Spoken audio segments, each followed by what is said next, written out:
You tried your best, you did whatever you could, yet the outcome was not in your favor. Whereas there might be time when you left a matter alone and the outcome was favorable for you. Sometimes our interests align with the natural course of the world, whereas the other times they don't. Such is the way of the universe.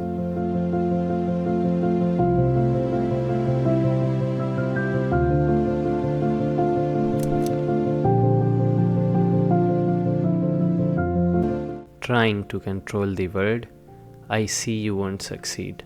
The world is a spiritual vessel and cannot be controlled. Those who control fail. Those who grasp lose, wrote Lao Tzu in his legendary text The Tao Te Ching 2500 years ago. Not only can we apply this philosophy to our everyday lives, but also to the current society in general. This video emphasizes the importance of knowing when to act and when to let things go.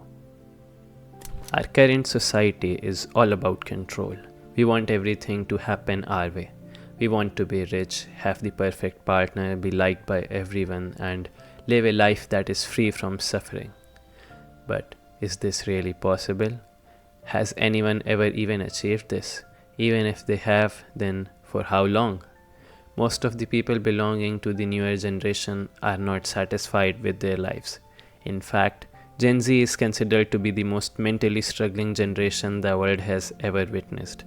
Growing up in a society that is dominated by social media, money, and power, we desire all of these things so that we might feel important, even though there is a very slim chance that we will achieve it. You can explore this topic deeply in my previous video. Control isn't always a bad thing. Improvement is not possible without discipline and self-control. But the thing about self-control is that it happens within ourselves, and you almost always have control over yourself, meaning you have control over your opinions and actions. What you do not have control over are external things. You don't decide when it rains, or whether the stock market goes up or down, or if your ride arrives on time or not. I can spend my time and effort on creating and uploading this video, but I don't get to decide if it will perform well. All I can do is give it a try. If it goes well, great. If it doesn't, it will just be a reminder that I am not in control of anything outside myself. Things don't always happen the way we want, and for obvious reasons. The world doesn't work according to our interests and desires. We wrong ourselves by believing that things should always happen our way. Letting go starts with accepting that we are no longer in control and that we cannot have things our way. You might wonder, how is letting go helpful if it is also going to give you suffering? The answer is, you are already suffering by not letting go. Holding on to something can be rewarding for you, but at some point, you have to acknowledge your own feelings as well.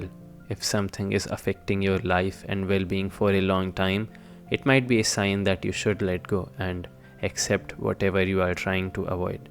Yes, it will be difficult, but you will eventually move on and come out as a better version of yourself. As important as someone or something might be, it should not come at the expense of your life and your well-being, especially after you have already done everything on your part. On the positive side, letting go sometimes gives you just what you want without having you do anything.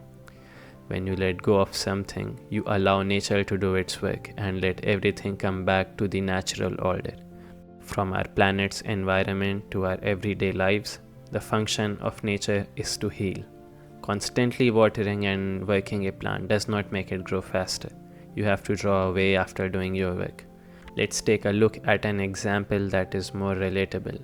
When you hurt someone's feelings, you cannot make them feel good by constantly apologizing to them. You can put your effort and try to make them happy, which is good, but their heart will only heal with time. On the other hand, by letting go, you make room for new things in your life. How many times does it happen that people leave their jobs only to find a significantly better opportunity some point later? Then, what really stops us from letting go? The answer lies in ourselves, in one of our natural emotions, fear. We fear that we won't find another job or a partner, and we will end up miserable and depressed for the rest of our lives. We feel like there is no hope for us. But how many times do these things happen? According to a study, 91% of the things that we worry about never come to fruition. Yet, we beat ourselves by worrying to the point that it becomes worse than the outcome itself. But this has always been human nature, as stated by Seneca 2000 years ago. We suffer more in imagination than in reality. By letting go, you save yourself from the trouble of suffering in your imagination, and you don't suffer more than you have to. In any case, life doesn't always go the way we want, and so we say, let it go. If it's meant for you, it will come back to you. Regardless, we continue with our lives. Thank you for watching.